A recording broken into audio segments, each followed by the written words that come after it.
So tonight, what we're aiming to do is to select a Student Entrepreneur of the Year for Parkland College. And we truly could not do this without the support of our donors and many of the people that you see within the room. About a year ago, almost to the date, we started having conversations about an opportunity that we had here at Parkland to support student entrepreneurs with some funds from the Parkland Foundation and to really create a program for students to engage with. And so we thought, what would be the format that we would use to actually engage students in something meaningful? We know that students from all of our different academic programs are coming to us for different things at various stages in their lives. But we know that students, not just in our business program, are here to start their own businesses in a particular field or interest area. So how do we find them? And we thought the cohort model fit Parkland College, that we would put out the call and see who would be interested in being part of such a group. And we were lucky enough to receive 21 submissions in that process when we put out the call this fall. And we've selected 9 students who've gone through the program. They've had great dedication to a series of workshops that we've put them through this semester, great speakers that they've met, and they'll stand on stage tonight and launch their businesses here in the community. So I just wanted to highlight their dedication to this process as well before we get started. Because they really have done this outside of the classroom. This is an extension of their academic program, so they're not earning college credit for this. This is just important for them to do for the personal goals that they have. And I think that's so important about what we do here at Parkland College from an engagement standpoint, that we really want to provide opportunity and open doors for all different kinds of students who have different goals for their lives, that this is a place that they can come and succeed and get the support to help them do that. So before we launch into our program this evening, I do want to thank a couple of other very important people who have made this program and this evening possible. I do want to do a special thank you to Mark Shagnon. Mark and I are colleagues from years ago, and last summer, again around this time, Mark retired, and then about 4 hours later I called him and asked if he wanted to come and help me get this going, and he's truly been a gift to the program, and it will become apparent to you as we go on throughout the evening the role that he's played in the lives of these students over the past semester and getting the program going. I want to do a special recognition also of Parkland Community Education, Tris Henderson and Jessie McCluskey Gilbert in particular. This has been a true collaboration from the foundation, my office, but Community Education has actually been administering this program, scheduling, coordination, creation of materials. So special thank you to Community Education. The marketing team has had a huge role in getting this up and running. As well as other members of our planning committee, Cindy Smith in particular. I think she's over here around the corner. Who am I missing? Mark Kessler. He's one of our faculty members in business. He teaches entrepreneurship here at the college. He's an entrepreneur himself, and he deserves a ton of recognition because he's really worked hand in hand with Mark Shagnon to coordinate all of the sessions. And so as you can see, this truly wouldn't be possible without collaboration and connection across the college. So I'd like to do an introduction of our distinguished panel of judges who are here this evening, because each of them have given some time from their evening to come and be part of this, because they all, you'll see when I introduce them just how tremendous each of them are. So first we have Dan Marker. Dan is the president for Champaign Region at Hickory Point Bank. He was born and raised in Champaign County after graduating from Mahomet Seymour High School in 1997. He attended Southern Illinois University Carbondale, where he obtained his bachelor's degree in business management. Mr. Marker joined Hickory Point Bank in 2012 and has over 17 years of banking experience in Champaign. Dan is active in many community organizations, including the Home Builders Association and the Champaign County Association of Realtors. He also serves on the board of directors for the Parkland College Foundation. Thank you, Dan.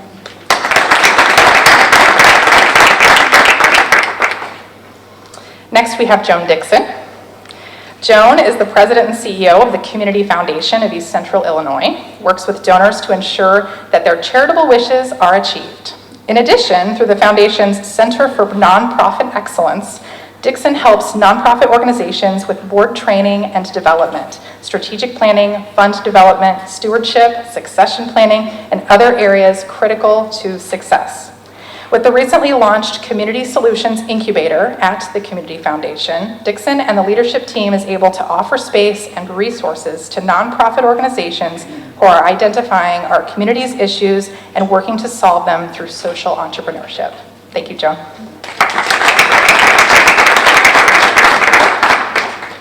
Next is Eric Wilson. Eric is the Director of Operations and an Associate for CobraVenture. He is a graduate from Baylor University with training in Organizational and Communication Human Resources, Operations Management, and Business Plan Development. At CobraVenture, Eric oversees all operations of the management company and the venture capital funds. He also provides client project assistance, investor management support, and portfolio company support. Before joining CobraVenture in July 2013, Eric helped to launch a six-unit franchise business in Texas, which is managed by CobraVenture LLC. He served as the general manager of each new store within the company, focusing on hiring and training personnel, inventory management, and cash handling procedures. Thank you, Eric.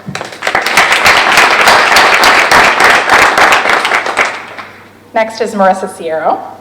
As an entrepreneur herself, with one patent and a slew of accolades recognizing her innovation and inventive spirit, Marissa Sierro has recently joined the Geese College of Business of Experiential Learning at the University of Illinois, Urbana-Champaign. Marissa has extensive experience working in small business development, innovation, and disability studies. Marissa was the first workplace director at Logic Everyday Community, a community-facing co-working space where she was responsible for cultivating and developing the community and programming. Prior to joining the Logic team, Marissa worked as the Incubation and Entrepreneurship Outreach Coordinator at the world-recognized Enterprise Works at the University of Illinois, where she managed Illinois University Incubator Network and the University of Illinois EDA University Center. Marissa made her move to Enterprise Works after being promoted from Vice President of Sales and Marketing of her wheelchair technology company, IntelliWorks, to President and CEO in October 2016. She's an active community volunteer, 40 Under 40 Woman of the Year, 2012 Innovation Award for Social Entrepreneurship. Marissa is a community health PhD candidate at the University of Illinois and expects to graduate in 2020. She earned her master's in kinesiology from Michigan State and her undergrad from Ithaca College, and she and her husband welcomed their first child in 2018. Thank you, Marissa.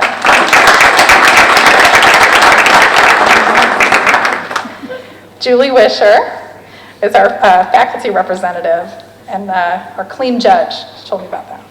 Julie Wisher is a professor and program director of communication and also the chair of Fine and Applied Arts Department at Parkland College. Julie's been teaching communication courses at Parkland College for over 20 years and has facilitated workshops for many years on topics such as managing conflict, building resilience, and turning negative into positive. Thank you, Julie.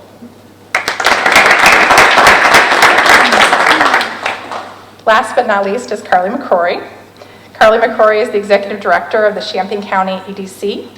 Her responsibilities include business retention and attraction, marketing Champaign County, and supporting the county's economic development efforts in partnership with local municipalities. The University of Illinois at Urbana-Champaign, Parkland College, private industry, and other community organizations. Carly is a two-time graduate of Eastern Illinois University, Bachelor of Science in 2010 and an MBA in 2011, or 2011, yeah. Was chosen as one of Central Illinois Business Magazine's 40 Under 40 in 2012, awarded the Athena Young Professional Award in 2017, and was recently named the American Cancer Society's Volunteer of the Year. Carly believes in this motto, borrowed from her friends at Surface 51, be awesome and get stuff done. Thanks, Carly. A couple of other folks to thank before we launch in, and I promise we'll get started, and I'll turn it over to Tracy, is Chris Foster from Parkland College Television. He's here capturing the evening. Thank you, Chris. Jody Littleton with the Parkland College Presentation Center. She's been helping to work with the students and being a resource for them, so I wanted to acknowledge Jody. And Ken Taylor, who's sitting here in the front. Ken has attended, I believe, every CobraVenture session, almost every, many, and been working one-on-one with these students, not because he's being compensated for it, it's just because it needs to be done, and the students are receiving just world-class support from Ken, so thank you very much. Okay, and with that, I will turn it over to Tracy Walfelt, the Executive Director of the Parkland Foundation. Thanks, Stephanie. As Stephanie said, we couldn't do this without the support of generous donors. And I know she introduced Dan Marker, but Dan currently serves on the foundation board, and that is our governing agent for how those funds are spent. So I appreciate Dan being here and participating tonight. Several years ago, actually many years ago, a group of local businessmen got together and said, you know, we really want to support entrepreneurship in our community. We think that spirit is alive and well, but we want to help foster that at the community college level. And so they established the Entrepreneurs Founders Program. And those founders were Cozad Asset Management, David Eads, Donald C. Dodds Jr., the Meyer Charitable Foundation, Peter Fox, Chuck Keeling, Roy Lambert, TSM Ventures, the Stewart family, and Murray Wise and Associates. Those people contributed a substantial number of funds, and over the years, that program and funding has grown so that we can continue to support various programs here under what we call the PIN network here, Parkland's Entrepreneurial Network. So it supports scholarships and programs in applied media promotions, Perimeter Road, and now CobraVenture. And we're really excited to launch this newest program under that umbrella. And because of their generosity, we were able to provide scholarships to these students to participate, so they didn't have to come up with out-of-pocket expense. And then Murray Wise and Associates also provided funding to establish a pitch competition and to provide the grand prize, which is $3,000, which will be awarded tonight. So we wouldn't be able to do it without their support. And there are other people who have contributed to that fund through the years. And so it's just amazing to me the belief this community has in our students and their abilities to succeed. So I want to say a great big thank you to all of our donors, and now I'm going to turn it over to Mark. As I know, these young people that I've had the good fortune to work with this last 5 months has been awesome. And one of the things that you'll see in your program at the very back of the program, it says the mission of Parkland College is to engage the community in learning. Well, what better way to do that than to follow what Tracy was saying about the entrepreneurs in this community who have said with their voice and with their pocketbook, let's help the students at Parkland College find their entrepreneurial spirit. Reality, between now and 2020, 27 million Americans will leave full-time jobs and go into business for themselves. That will bring the number of self-employed to 42 million people self-employed in this country. That compares to 126 million Americans who are working full-time for someone else. Pretty impressive.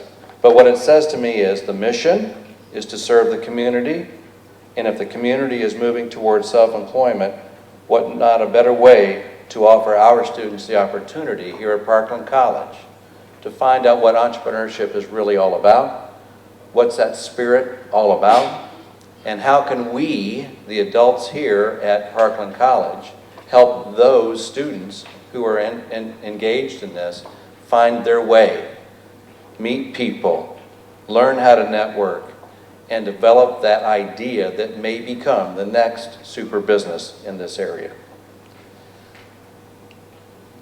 The whole concept began last July, as Stephanie pointed out.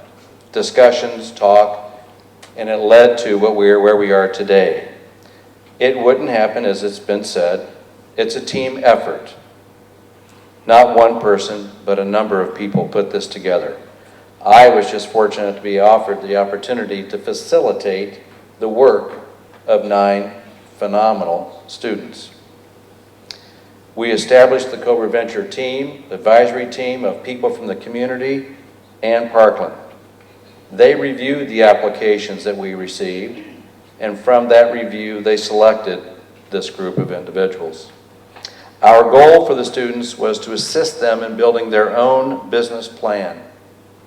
We established 7 key areas of the business plan and then developed workshops around these 7 areas. We started in January with an onboarding session. Let's talk about what it really means to be an entrepreneur. And then follow that with 7 workshops that they all attended. First was defining your business, then what are you selling? Who is your customer? Developing a marketing plan, business law and personnel, financial management, and then finally the executive summary. A number of people in this room served as speakers for our workshops, voluntarily coming to speak with these individuals. I can't thank them enough, but what it says about our community is that you too are concerned about the Parkland students and about our young people, no matter what age they may be.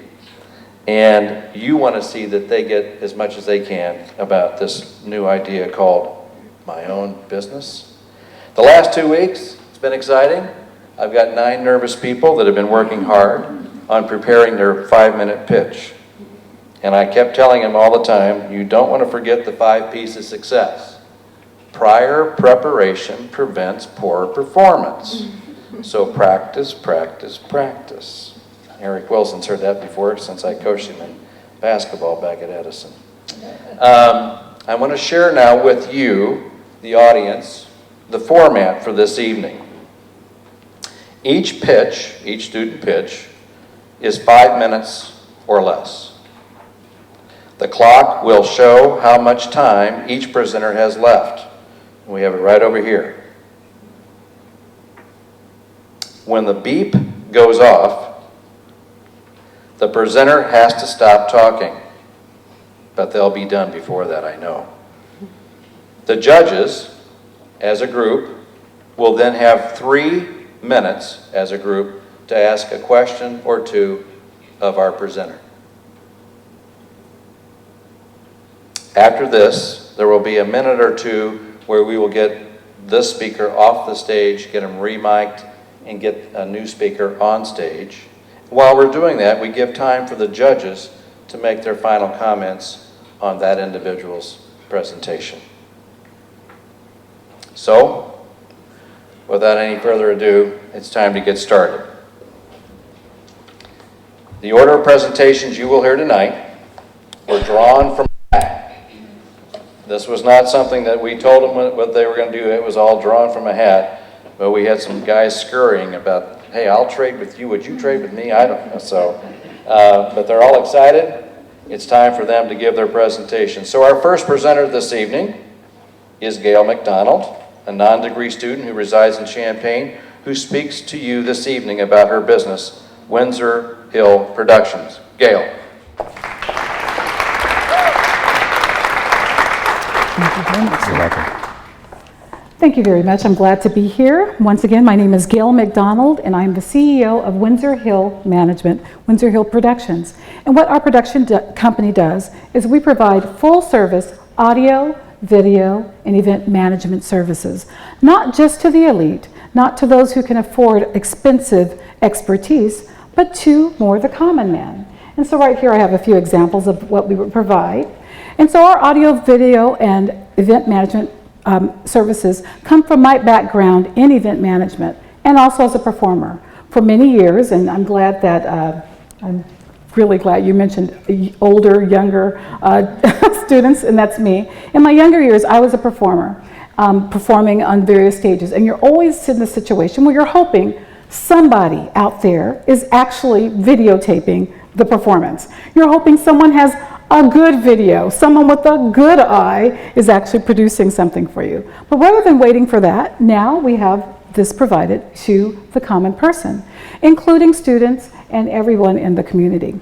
It's kind of like the McDonald's of audio and video production, if you want to think about it that way. What we do is we provide systematic checklists. That is our expertise in providing a less expensive way of providing audio, video, and event management.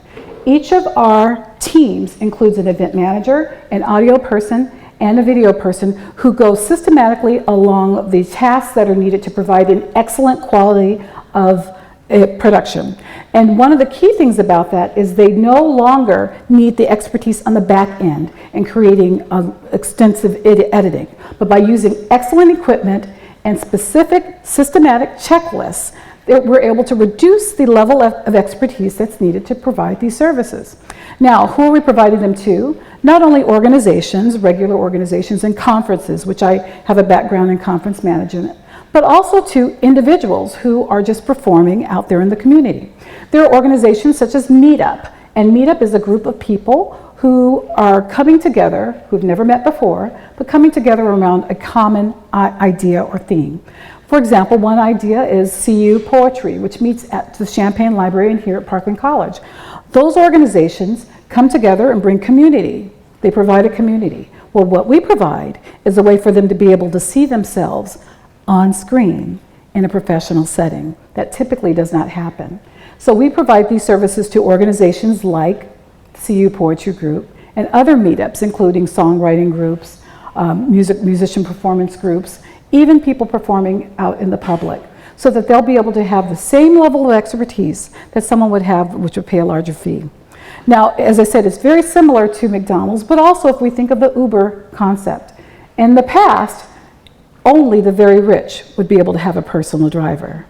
But now it's open to everyone, and that's what we provide to everyone in the community. My long-term goal is for this to be provided in Los Angeles, Chicago, and New York. And the reason why I say that is I performed in Los Angeles and New York and have an extensive group of musician friends who look for this very same service, to provide these services for them to be able to have a professional platform of their work. Secondly, event management. Typically, these groups, such as Meetup and other performing groups, have never come together to produce a professional level of experience. Because of my event management, I'll be able to combine those services along with the audio-visual component, which provides an initial fee that can be received in revenue, but also by selling product after the events to the individuals who've been a part of the performance. So once again, this is Windsor Hill Productions, and long-term, we will be providing employment to people who are interested in breaking into the film industry, which is oftentimes a very, very difficult thing to do, especially at the lower level. So one of the first projects that we will be doing is an event in Chicago, which is an event called the National Association of Negro Musicians, celebrating their 100th anniversary. We'll be producing a documentary called Concert Black regarding African-American classical musicians. So I thank you, and I pray that you will support Windsor Hill Productions and provide the support that I need to be able to get the excellent equipment needed so that we will be able to reduce the level of expertise to provide their services. Thank you very much. Oh, that's right. Okay, judges, those of you that may have a question, I think the microphone that you have in front of you, Carly, is hot. So if anybody has a question for Gail, you're more than willing to ask. And any comments? Who are your competitors and how will you address them? In the conference area, there's the largest competitor, I believe, is Playback Now. They provide video streaming and also on-site audio and video production. It's quite expensive. They have a large number of large organizations that they work with to provide this. It's called Playback Now. Very expensive. However, I've also met with another gentleman who has been involved with about 30 conferences, which is about the level that I can support at this point. And because I'll be able to provide these services at a less expensive level, and because he does not have audio-visual component, that's my initial entry into the conference level. But Playback Now is one of the larger ones. And then you also, of course, have the individuals who do provide it on an individual basis to weddings and events like that. But this would be a one-stop shop. Tell us a little bit about the revenue model. What we're doing is we would provide these services with the organization. That's the primary key. The initial goal is to provide this at a less expensive, it's about $80 an hour, because we were using lower level expertise, which does not cost as much. $80 an hour would still be able to provide about a 15% profit margin to myself, but also paying our staff. The equipment will be used, they'll be using my personal equipment, the equipment for the business, excuse me. So the revenue model that we'll be using is initially to support the production part of it, but the additional revenue will come after the fact, and that we'll be able to sell the products that we have to those who've attended. And just to piggyback onto that first question, it's very similar to Playback Now. Playback Now provides a model where they allow people to receive all of a conference's seminars, even though you're only able to attend 1 or 2 sessions. Thank you for your presentation. Should you be the winner, what would that money go towards? Equipment. And as I said briefly in my presentation, the key thing to reducing the level of expertise is having excellent equipment so that the sound does not need as much tweaking, so that the visual audio, the visual portion does not need as much work in editing, and also providing distinct training. So the key is that I have the equipment needed so that my training skills, which I've honed as a teacher and also as an assistant manager of 2 offices, tax offices here locally, my skills in teaching and training will be able to give my staff the level of expertise needed to use that equipment well and give a good product back that can be easily edited to a sellable product. Okay, our second speaker tonight is Preston Richardson from Rantoul, who is majoring in business administration, and he will speak with us tonight about his business, The Helping Hand.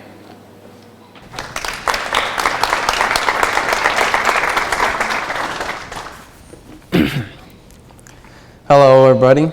My name is Preston Richardson, and I'm the owner and operator of The Helping Hand. The Helping Hand is a team of hired laborers who take on everyday jobs that you either don't have the time to do or don't have the ability to do.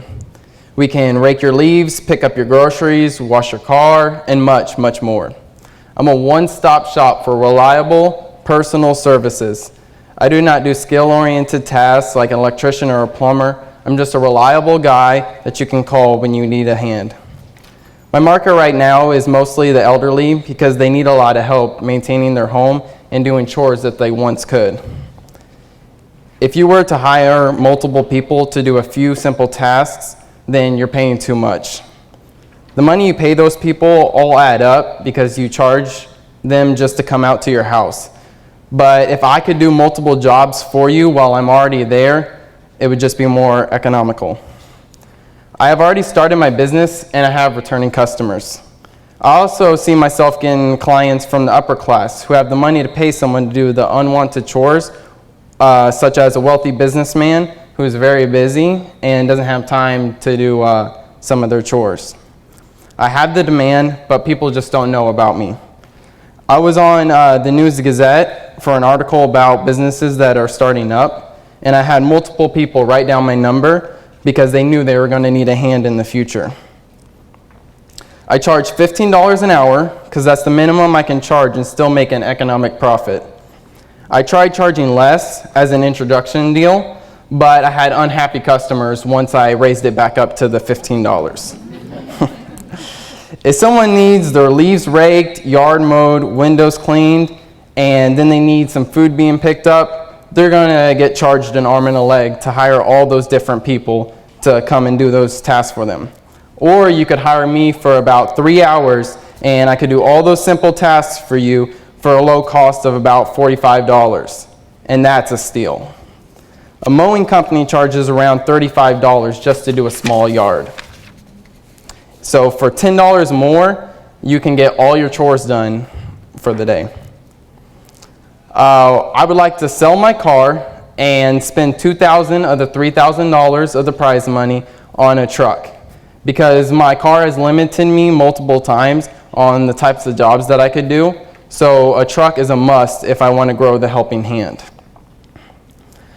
I also would use the truck to launch new services like commercial snow removal, transporting large items for our customer.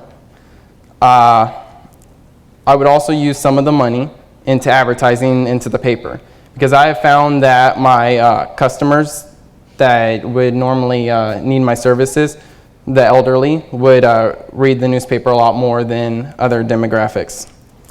All my business I've gotten so far is from the article in the paper I mentioned before, and going door to door, just handing out business cards and telling them what the Helping Hand is about. Convenience companies like Uber, GoPuff, Grubhub, Walmart Pickup are super hot right now, and they're making billions. How I'm different from those companies is they're just doing one simple task, and they're a single service company, like driving you home or picking up food, depending on which company I'm talking about. And I can do all that for you, plus a lot more.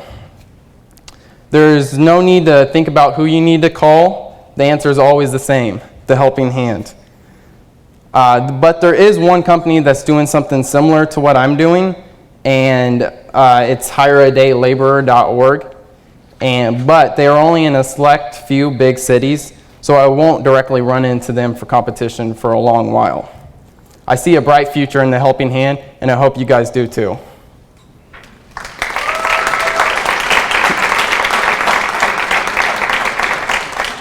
Okay, judges, you got 3 minutes to ask this young man some questions. Preston, are you doing all the work yourself right now, or do you have other employees?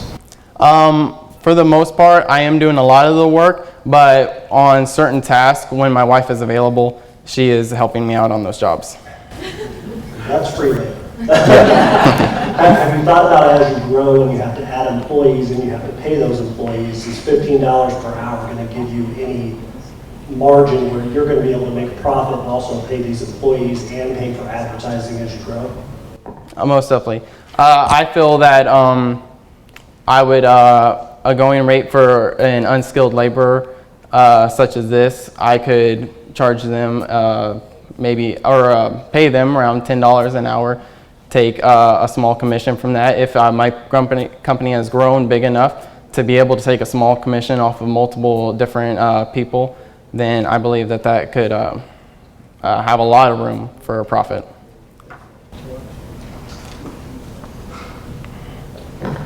As you get more customers, one of the things you might need to think about is just the intake process and the scheduling and creating appointments. And what kind of plans do you have for that to keep everything organized for all of your new customers that you'll have? Okay. My competitor, Hire a Day Laborer, they have a website that takes care of all that. And when I was doing my research for this presentation, that is something I'm definitely thinking about doing for myself to organize all my appointments. Thank you, Preston. Thank you for your time. Our next speaker, his name is Sammy Mackey.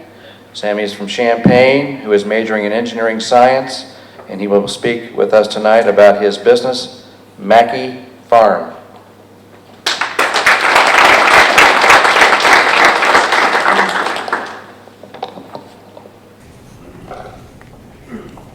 Good evening. I'm Semi Maki, and I'm from the Republic Democratic of the Congo, which is a country located in Central Africa. And my country is facing a poor nutrition due to the lack of healthy and balanced diet. As I was growing up, my family and I used to struggle getting healthy and then nutrient food on the table to eat. So I've taken initiative to develop a business called Mackey's Farm.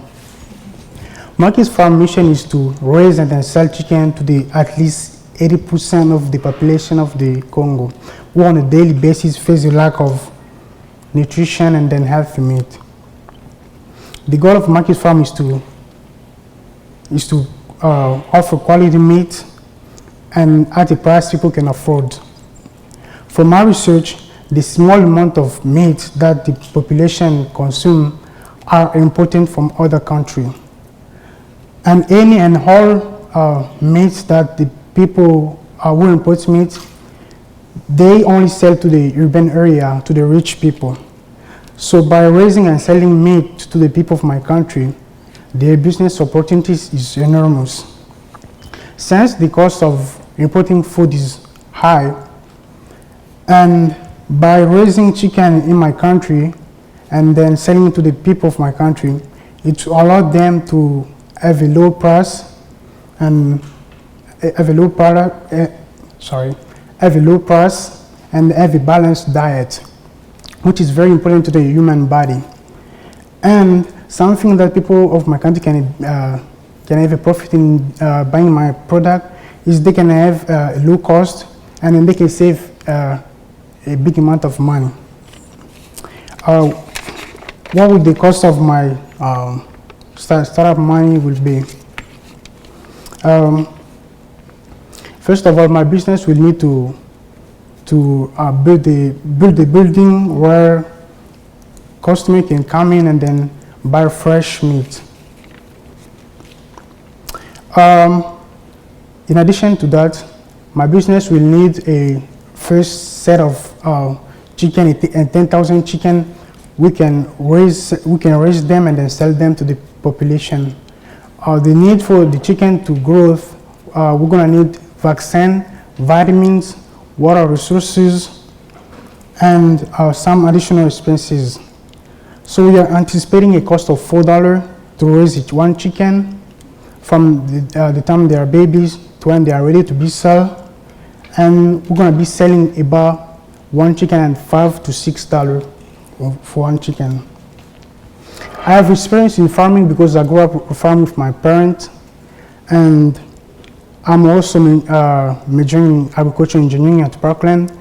And in addition to that, my uncle he has experience in poultry, so he will be serving as a mentor to me.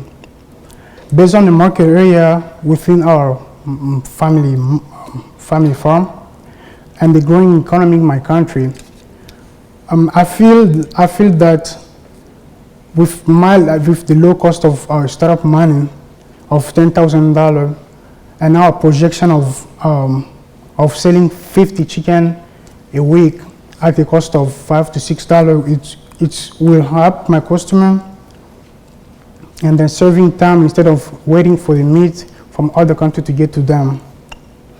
And I will be gaining money about $25,000 in the first 12 months. And that's all. Thank you.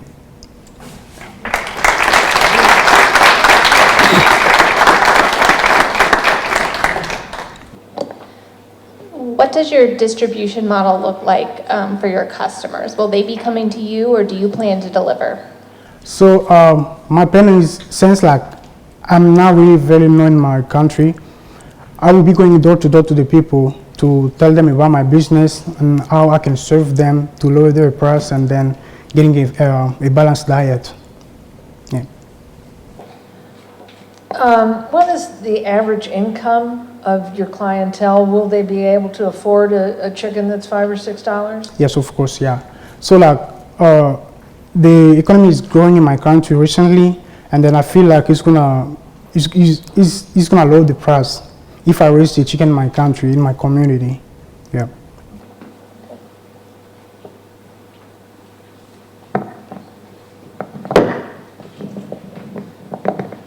So does the cost of, you were talking about $4 per chicken, does that include the feeding and the housing and all of that as well? Yeah, it includes the feeding, vaccine, vitamin, water resources, and other expenses. So that's about an average of $4. Okay, great, thank you.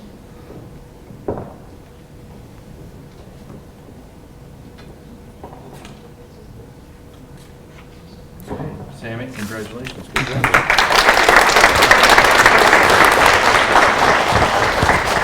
Our next speaker is Elizabeth Allen from Champaign, who is a non-degree student, and she will speak with us tonight about her business, Central Illinois Vinyl. Elizabeth. Hi, everyone. Sorry.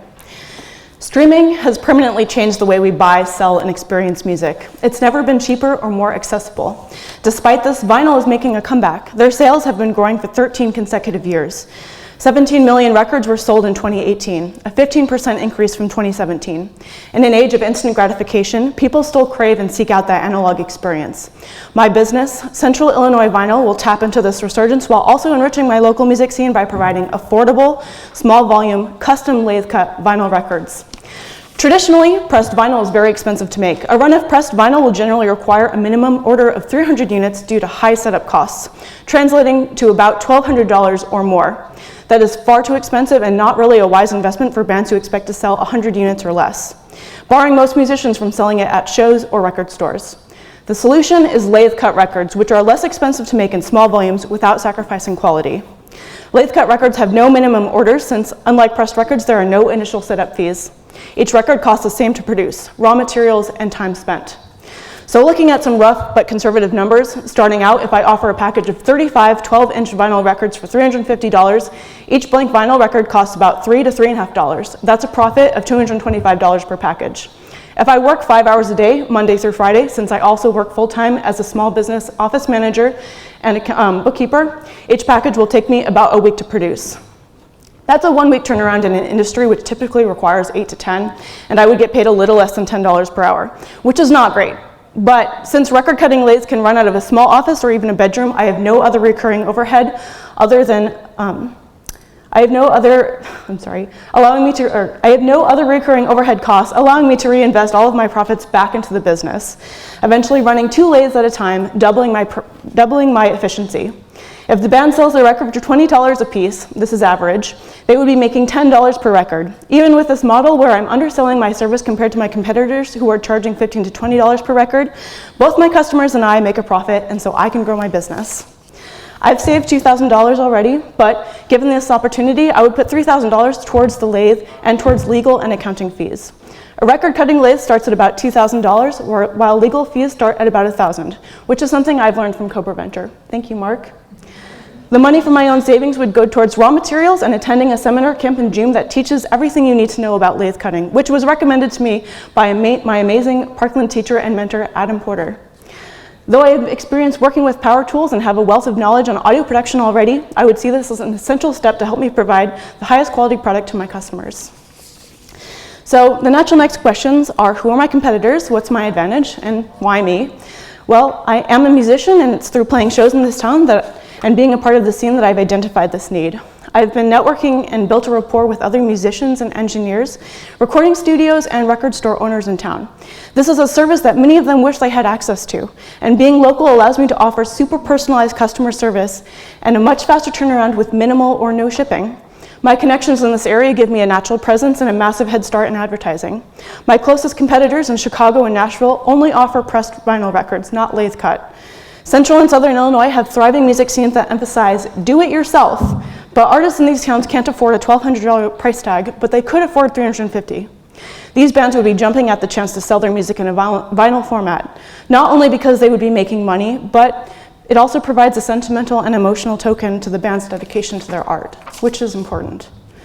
The real beauty of this idea, though, in my opinion, lies in its scalability. I have a practical advantage in being a local small business, and it leaves room for growth. Down the road, I can invest in a vinyl press and offer both small and high volume production and expand my market beyond local musicians. This industry really is booming, but it's totally underserved, especially for smaller musicians all over the country. I believe that with my connections and knowledge, I could fill this particular void, while also serving and enriching my local music community, which I am very passionate about. It's because of my connection to it that I've had this idea in the first place. And 5 years down the road, who knows? I could sink my teeth into bigger businesses and platform myself into other musical endeavors. Thank you very much. And also, it's been a real pleasure to meet all of you and be in this program, so thank you very, very much.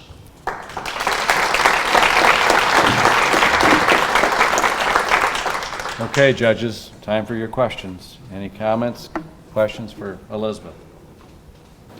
You mentioned that your lathe cutting has the same quality as a pressed record, but your competitors are primarily using pressed vinyl. Why wouldn't they go to the lathe cutting if it were cheaper and provides the same quality? Well, because pressed records are very efficient when you get beyond 300, but if you're going to make under 300, it's not cost effective at all because you have to have a master metal piece, which costs a lot of money to make. So if you're going to make less than 300, it just doesn't make any sense to do lathe cutting. Or I'm sorry, if you're going to do more than 300, it doesn't make any sense time-wise to do lathe cutting because it takes more time. Great, thank Mm-hmm. you. Thanks, Elizabeth. Can you talk a little bit about your marketing strategy as you look to launch this business? Well, primarily, I think the most important part is a quality product and word of mouth.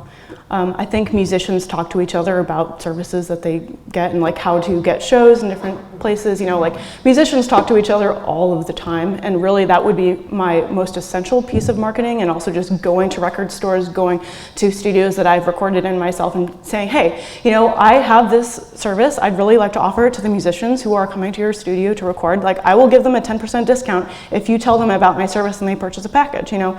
So it would be cool to have kind of mutually beneficial relationships with other musical businesses in town. But also, of course, there's like internet marketing, Facebook, websites. I've done that before.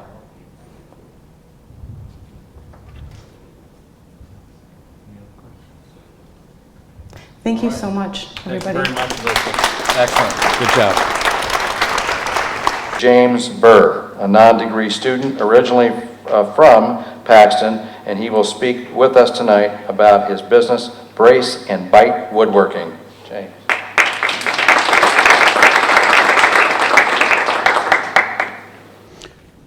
Good evening, judges, community members, our various mentors, families of my fellow cohorts. My name is James Burr, and I'm here with Brace and Bite Woodworks, and mostly what I do is I make cutting boards, pizza peels, and picnic bundles, which are wine butlers and a small cutting board. However, I have been experimenting more with making larger custom pieces of furniture. In the past, I have not only taken a class over at CU Woodshop to make their hall table, which I actually wound up giving to my mom as a Mother's Day gift one year, because one of my friends actually gave me the class as a way of saying thank you for help with a project from my work over at the Champaign Community Fab Lab. And because of that, I actually got a little bit more into furniture making from just taking a class in my high school wood shop. But currently, right now, where I am mostly selling is at craft fairs. So I usually set up a booth, and I am looking at doing that more in this coming year. Not only just selling as myself, but also selling through individuals like Jeff Zumwalt over at Jeff's Design Shed. But in the past, I have done like more pop-up shops over at Broadway Food Hall, over with some of my friends, as well as doing mistletoe market through Imbibe Urbana, as well as some of their various opportunities throughout the week. A lot of what I have noticed for my sales, at least, has been people purchasing them with the intent of giving them as gifts, either to friends and family, or if they are going to a party and they would like a nice hostess gift. I have noticed that much of my customer base not only values like a unique product that is going towards them, but they also like supporting a small maker. So far, I've noticed that 3 of my biggest sellers are the picnic bundles, which I currently am selling for $45, and that's also the same price of my pizza peels. But I also sell a 12x9 cutting board, which I see as like my smallest like feasible cutting board if you have like a small apartment. And I've noticed that a lot of the people that are getting those are buying them as wedding gifts. I know that at least one of the ones that I sold actually wound its way as a wedding gift for his sister and future brother-in-law. I also do custom laser engraving for them if you like the look of a cutting board, but you want it to be entirely unique to the individual that you're giving it to. On my table this evening, I had various laser etched logos that I have done in the past. And while I haven't been formally taught in graphic design, I've understood how to do it more through my time over at the lab. And actually, sometime in the future at Parkland, before I graduate, I am wanting to take an actual graphic design class just so I can go, okay, how do you actually do this professionally instead of like, oh, this just looks good to my eye. So that is one of the things that I'm looking to expand into. And then also with the $3,000, I'm wanting to build more stock as the farmer's market started. And as Jeff will tell you, I haven't given him a lot of stock yet. And so I would like to purchase materials as well as renting tool time so I can continue to grow that side of the business, as well as I am wanting to take classes on doing larger projects like furniture design. There is actually a class over at the Mark Adams School that covers more classical pieces of furniture like the federal style, which I have become very fond of. Lately, I've noticed that there are a few competitors in the woodworking laser etching space. However, what I've noticed is you either sell a cutting board that you just bought en masse and then laser etch, or you create a cutting board but you don't have the facilities to laser etch it yourself or to do the design work yourself. And so Brace and Bite Woodworks is I'm aiming to do more fully custom from start to finish cutting boards versus just sending it off somewhere, either a few cities away, sometimes in another state, depending on where it is that you're looking, and sending it off over there to be laser etched. The other thing that I've noticed with the work that I've been doing is I have been getting a lot of compliments on it just from the sheer aesthetics of it, because a lot of my work isn't based on this width. Hey, that's what the buzzer sounds like apparently. Thanks, James. Yeah, sure. Can you talk a little bit more about who your ideal customer is? So I've noticed that as I've been doing more craft shows that there is no ideal customer for what it is that I make. I've found that it's more dependent on like what does the customer value versus like something that because when Stephanie Pitsnuggle came to talk to us, she talked about the different categories that some customers fit into, but I feel like mine doesn't have that because everyone cooks. Everyone could use a cutting board. Everyone likes having furniture in their home. And so I found that there's not one perfect corporate jargon of this is what your customer is. It's more of what they what they identify with rather than a set puzzle piece that they fit into. Given that a lot of your pieces are custom work, what is your typical turnaround time, and do you envision that as a future competitive advantage? So I offer two kinds of products. I do have products that I sell at craft shows, which are more built ahead of time, and then I can then laser engrave them within a week usually, and then return it to the customer. Or they could just purchase a piece at the craft show that I have made beforehand. And on your $45 product, what's your cost of goods sold? So usually for the material cost, it's usually for the picnic bundle, which it takes about 2 board feet, which is a unit of volume. It's very weird. I don't fully understand why. Usually my average is around $10 for materials. But it will just vary based on what wood is being used, and then I also have time into it as well as just raw material, as well as wood glue finish and things like that. So usually I'm making around $10 or more per product. Any other questions? Or? Very good, James. Thank you. Next speaker.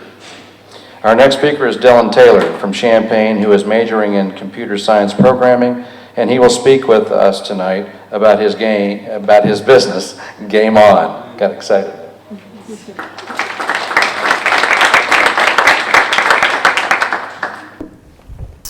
Good evening. As he said, my name is Dylan Taylor, and I'm going to talk to you today about my new idea for the gaming space called Game On. Effectively, what we are is we provide a space for people to play both retro and modern video games, as well as board, card, tabletop, bar, and casino games, minus the gambling, of course. We will create a space using authentic hardware for video games, as I displayed at my table, actually. So that means that you have the big tube TVs for the retro systems that look best there, and the large flat screen televisions for the new systems. And then we will also have comfortable seating, we will have snacks, and just create a positive and social atmosphere for playing games. The business will earn revenue multiple ways. First, through the sale of prepackaged foods and drinks. Markup on that is actually quite high, so they're a good supplementary source of revenue. We will also earn money through the sale of trading card packs and pre-made decks, and we will even earn money through renting out the game systems and library of games by the hour.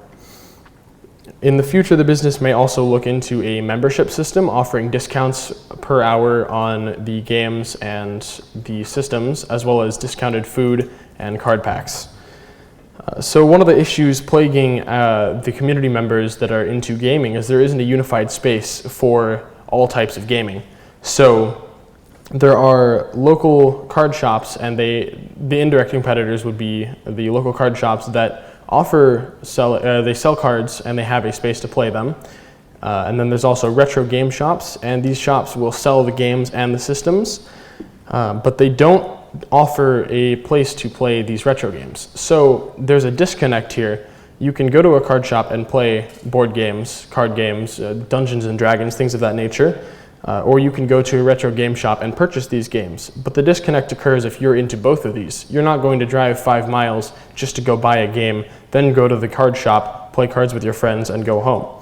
So one of the solutions that we are offering is a place to buy these card packs or rent them out by the hour, along with all the games, all the systems, the controllers, hardware, everything you need to get set up and playing games. The games themselves can be cost prohibitive if you're buying from a retro shop, which can be another barrier to entry for playing any type of game, really.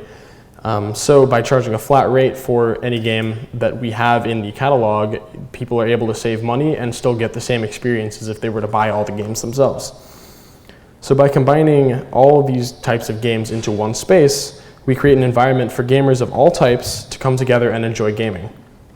Indirect competitors do exist, as I had mentioned, and it's important to recognize them, but the barrier to entry of retro gaming is a large turnoff for many people. We differ from our competition in the approach by charging a flat rate and having multiple things all included in the same space. People don't have to go anywhere else for all their gaming needs. This space is aimed primarily at college-aged people and middle-aged people who grew up playing these types of video games and card games. Currently, we're looking into charging roughly $9 per hour for the playing of the video games, and then that would go up as you add more controllers per hour. So the idea is to bring in friends, you get a group discount, and it becomes even cheaper to play. Through some research, I've narrowed down a space in downtown Champaign, and it's next to true main roads, has plenty of parking, and it would offer great foot traffic, bike traffic, near the bus station as well, and it's bikeable, which is ideal for people, especially on campus, who don't always drive around. This will cost roughly $5,000 per month, depending on the size of the space, but it's not a triple net space, so all the fees are included there. I've already invested over $2,000 just in the collection of games alone. I have $2,000 more that I'm ready to invest, and then the money that I win from this competition would be put towards more games and towards more research and potentially even paying the first month of rent. So I look forward to seeing you in the new space. Thank you.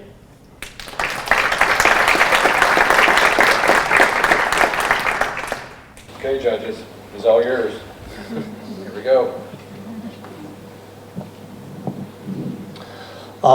Kind of a two-part question. So I grew up playing the original Nintendo. I have my 6- and 7-year-old who play Nintendo Switch, and you know the graphics are phenomenal on the new stuff, and when you compare it to the retro stuff, I'd much rather play the newer games. So I'm questioning a little bit the demand for the retro games, and then also how would your product compete against the preloaded Nintendos that you can buy now for $70 that have 60 preloaded retro games on them? You know, wouldn't I go buy that instead of going to your shop, or what sets you apart? Certainly. So in regards to the demand for retro, the reason that those retro systems exist is because that demand has skyrocketed. I mean, as soon as they released, Atari is looking at releasing a miniature system with all their games preloaded.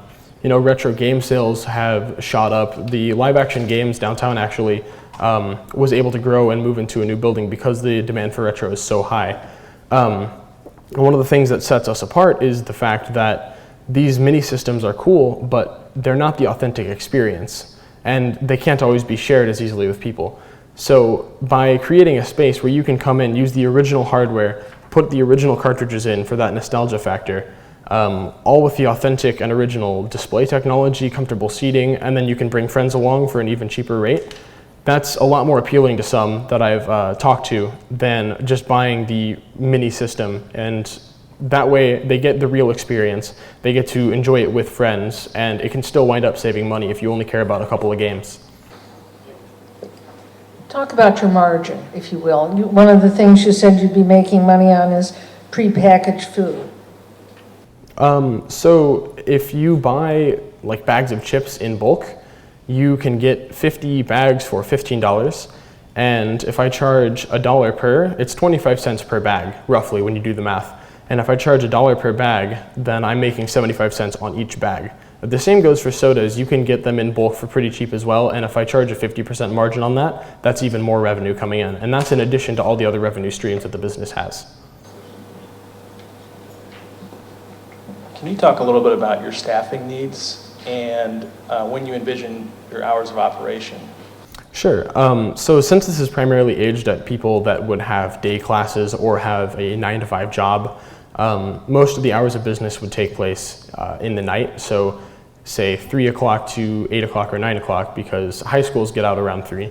So that's an ideal time for people to come and enjoy the space. Opening during the day wouldn't make a whole lot of sense. And then for staffing, fortunately, it's not terribly demanding for staff. So I could afford to pay a couple of people each day. Somebody can man the card section, somebody can do the actual video games, and then somebody else for food, and just to kind of bounce around. And actually, if I'm paying $10 an hour, I could afford to stay afloat and save more money and put it towards the business again. So staffing should not be a concern. Okay, thank you, Dan. Appreciate it. Let's give him a round of applause. So our next speaker is Nicole Pearson from Champaign, who is majoring in nursing, and she will speak with us tonight about her business, Clear Connections Transportation with Care, LLC. Nicole.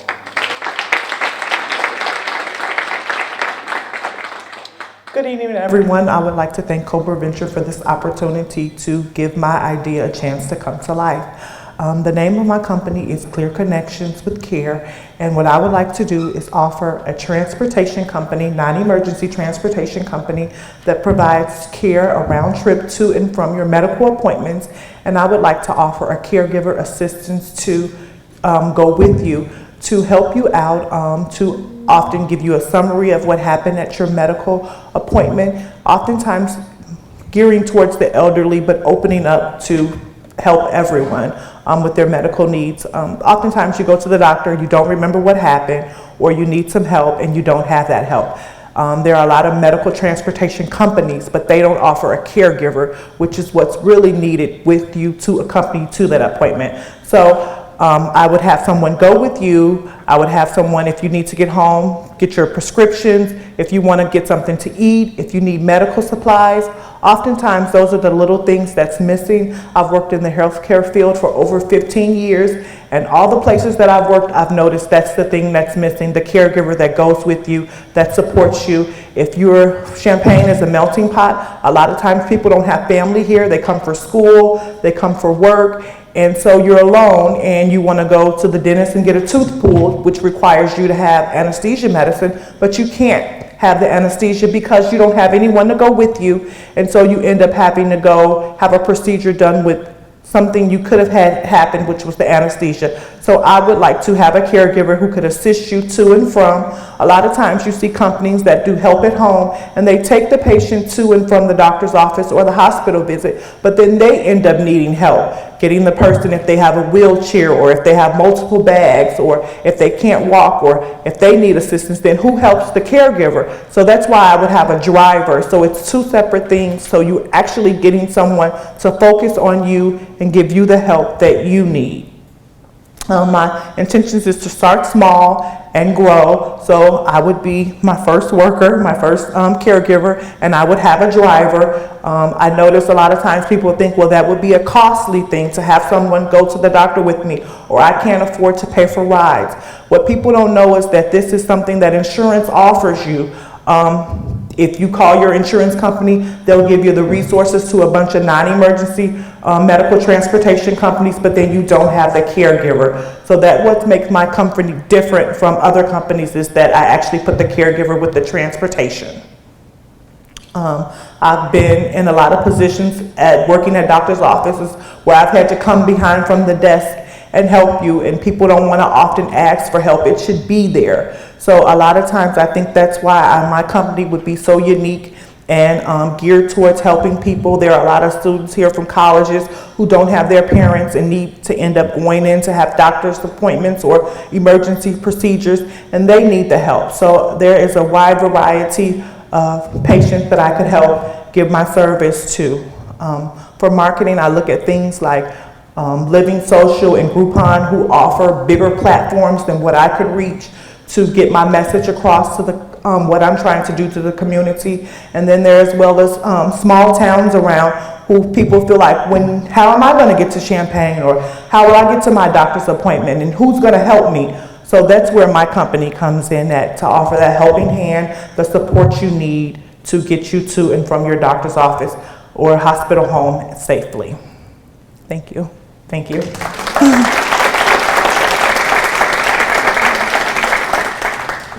I think they've got a couple questions. Okay. Nicole, thank you for your presentation. Thank you. Can you talk a little bit more about your revenue model? So if it's being billed through the insurance company, can you talk a little bit about how that's going to influence your business and talk about what that process would look like? Oftentimes, a lot of people don't have the extra. Not only do they not have the help, they don't have the extra money to cover the cost that it takes to travel to and from the doctor. So I think knowing that the insurance company can help pay for that will take a lot of ease off the patients. I work, we do a disability social security clinic on Saturdays, and the first thing people say is, a Saturday clinic? Oh my God, how will I get there? Who will take me? And that's where my company would come in. We would be open 24 hours to help you get the care you needed. It would start at $50, which I know a lot of people would think that's expensive, but with the overhead cost of having to have a driver and a caregiver, depending on what your transportation needs are, I may need to have a van with a lift. So there are a lot of overhead costs, and you can't put a price on quality care. So how do you address some of the HIPAA concerns? I'm HIPAA trained already, so I know that it's essential that all my staff would be HIPAA trained, even the drivers, because there's just medical information. While it does need to be given to doctors and family members, it also needs to be done with a privacy policy.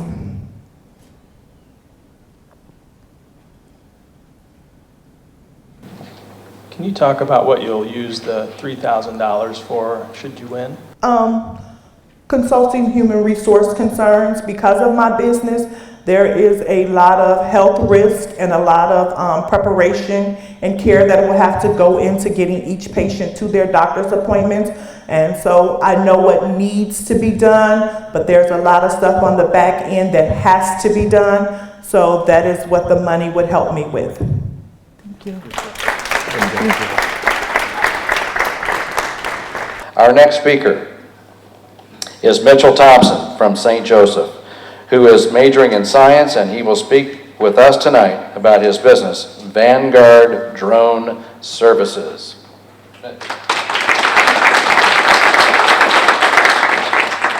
Hello, my name is Mitchell Thompson, and my company is Vanguard Drone Services. With the drone services, I'm hoping to do two categories of advertising and agriculture. With advertising, it's real estate, event management, and video services, along with promotional material. And for agriculture, it's thermal imaging, topographical data collection, and 3D mapping and 2D mapping. So for revenue, mostly it comes from, it's very variable depending on advertising or agriculture. With advertising, most individuals do a hourly rate with a risk factor fee, because if you're flying around skyscrapers, power lines, something goes wrong, it can be very expensive. So for revenue, usually between $30 and $60 an hour for real estate, and that's just for general collection of photo and video. Probably for 3D modeling, I would charge a separate fee and not include, because that takes a lot more time. And for agriculture, so for farmers, time is a lot of money. If they aren't given the data from field surveyors in a timely manner, they're losing money by the minute. So with drone services, they're willing to pay a higher margin for the quicker results.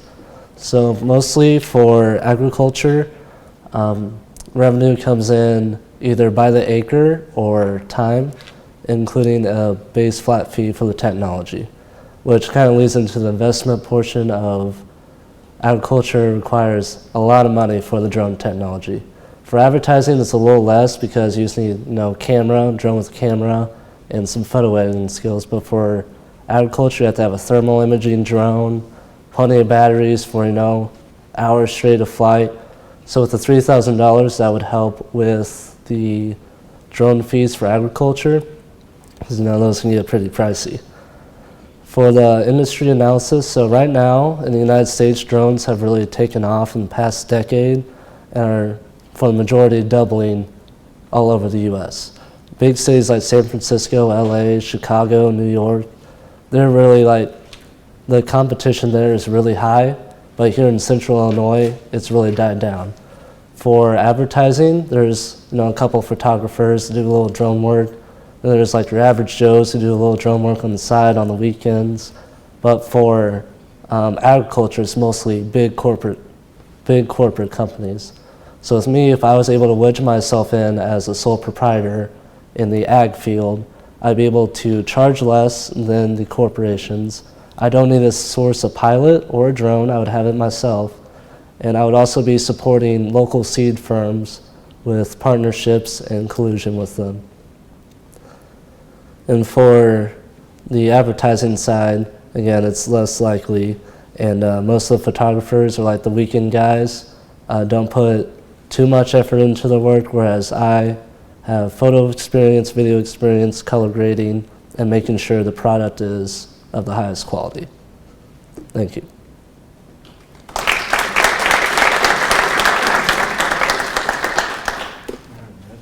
Hi, can you talk a little bit about your marketing strategy?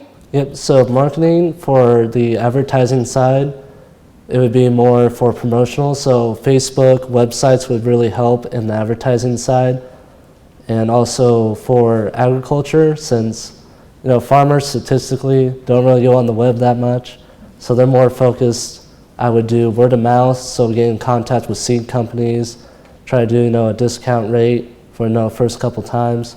For advertising, like many photographers do, they usually do the first couple of shoots for free, just kind of get their name out there, and then bring the rates back up.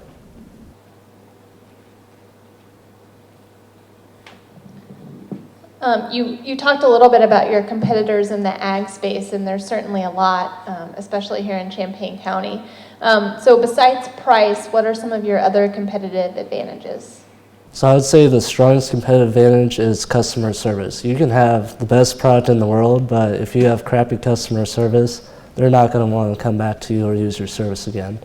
That's why I feel like, with the corporations, they come in, they're like, yeah, we'll send out a pilot to you, they'll do their stuff, and then we'll get stuff to you. What I would do is have a sit-down conversation, go through the list of things, this is what I'm going to do, this is why it costs this, and really explain to them, so they'll be a returning customer. And then after that, it's more of the more personal connection with a local business versus a corporation. You have more of a connection, which means return of service. So in an ideal world, if you're successful, where will you be in 3 years?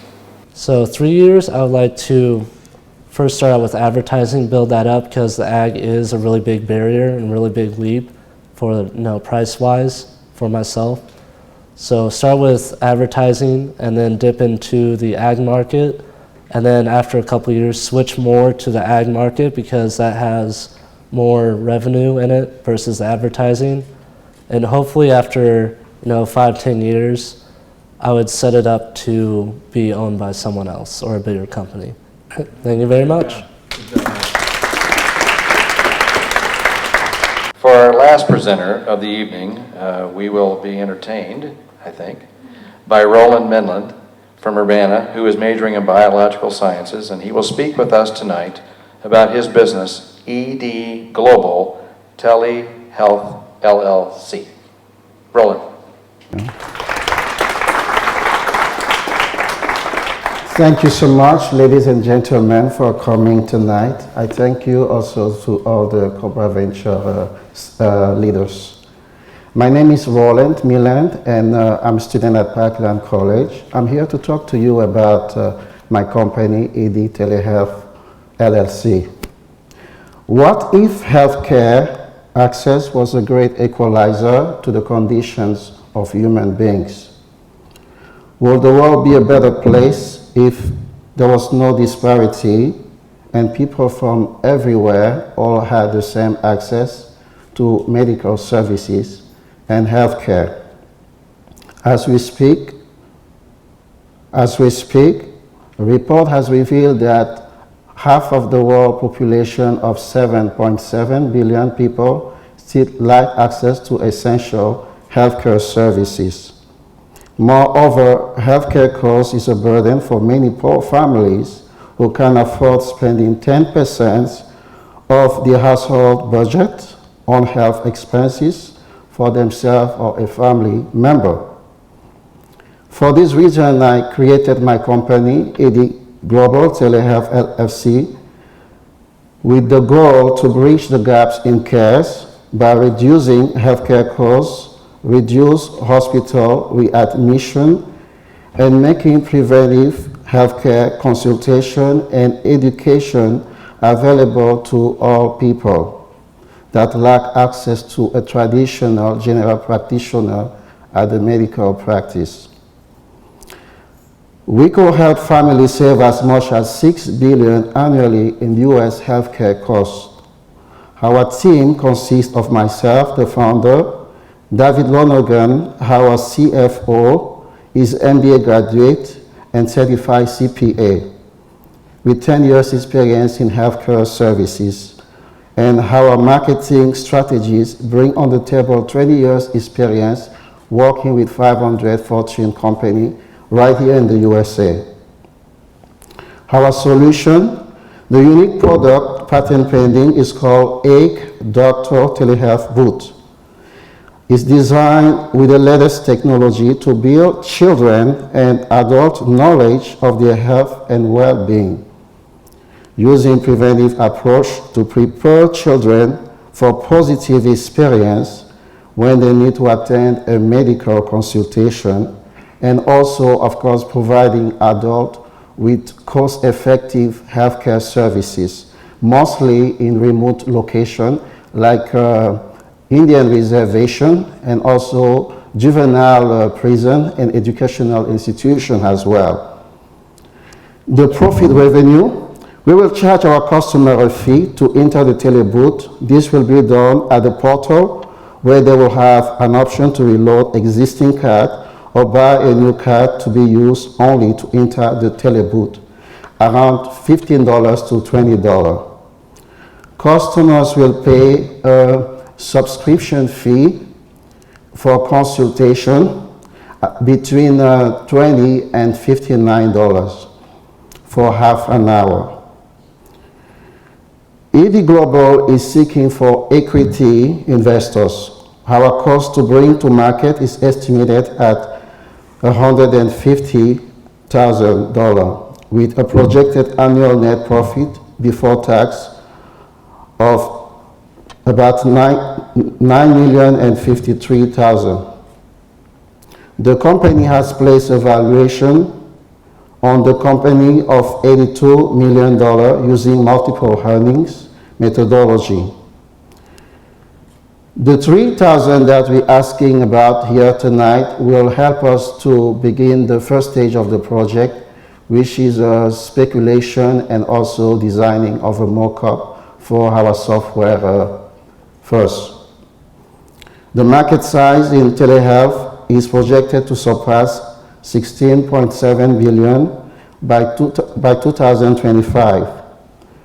The global telemedicine market is projected to grow at a compound annual growth rate of 18.2% to 2023.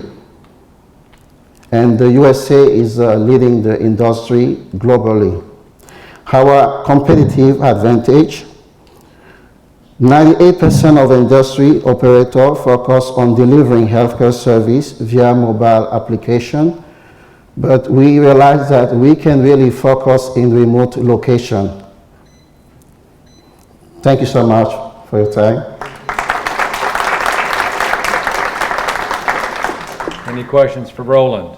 Can you talk a little bit more about your different revenue streams? I know that there's a charge for to enter the booth, a fee to enter, a subscription model between the $20 and the $59 mark. But what about the actual product itself? Are those going to be sold, or how will those be distributed? Well, these are telehealth booths. So our revenue model has been divided in three categories. The first one is by leasing or renting to government entities, federal governments, or also educational institutions. The second model is through a subscription, where the patient will have to be subscribed to us, because we are the healthcare provider. We're going to work with physicians in the area and other locations. The third revenue model will be direct pay, where the patient will pay a direct fee to do consultation. Also, I have to mention that we are not just using the general practitioner, we are holistic. So these include also psychologists and chaplain and other healthcare professionals. What's the incentive for service providers to work with you? They have to be certified, obviously, because we are trying to comply with the HIPAA regulation of safety. And that's one of the reasons we look into other markets and other operators. We found that well, there are mobile applications being used by other operators. But here there is sometimes the safety part is not really strong. So we then provide this booth with confinement, with compliance with HIPAA regulation. Thank you. You mentioned that you had one patent pending. Yes. Do you own the patent personally, or is it licensed? I provisionally patent first. I own the patent, and I work also with other software developers who are part of the project as well. Roland, thank you very much. Thank you so much for your time. Very good. Good job. You are the first class of CobraVenture students, and that is pretty cool. And it will always be that way. Your videos will last for a long, long time. They will be items that we use in the future for other students to look at and to learn from. But to see what you've come up with, to see the hard work that you've put in, the time, you know, what most people don't understand is that this is not a class for credit. This is not something where you're getting paid to do this. This is something that you were doing outside of homework, work, all sorts of things, coming to workshops for an hour and a half, 9 different times. And then doing work on your own afterwards, and coming to see me in the 125, and working on your pitch, and working on your business cards, and collaborating with each other. It's been an absolute wonderful time, and I've enjoyed it immensely. Gail, please come forward and get your certificate, please. Congratulations.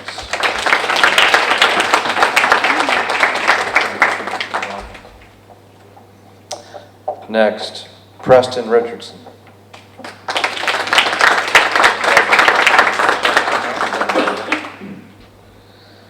Next, Sammy Mackey.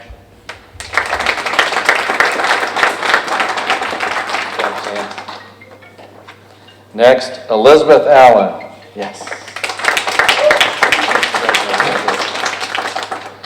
Next is James Berg. James.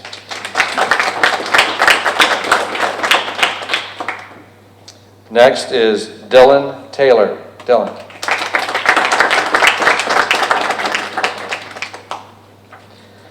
Next is Nicole Pearson. Nicole. Next is Mitchell Thompson. And next is Roland Minland.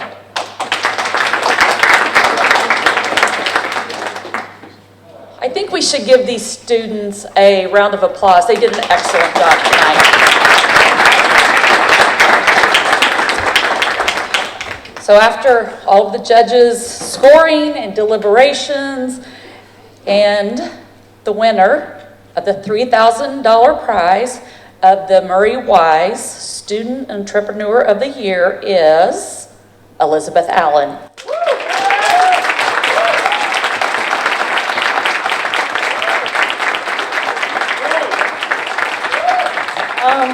Thank you guys for sitting through this, and I really enjoyed this experience, like honestly quite a lot, and I'm really excited to potentially start a business and get started in entrepreneurship and just like let that lead towards what it may lead to.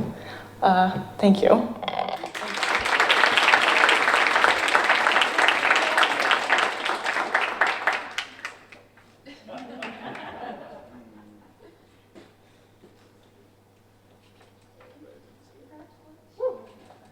So this will conclude our program this evening. Our student entrepreneurs will be available for you to speak with them and ask them further questions about their businesses. And we do ask that you stick around for just a moment while we take a picture, and then you'll be free to go. Thank you for being part of it. Appreciate it.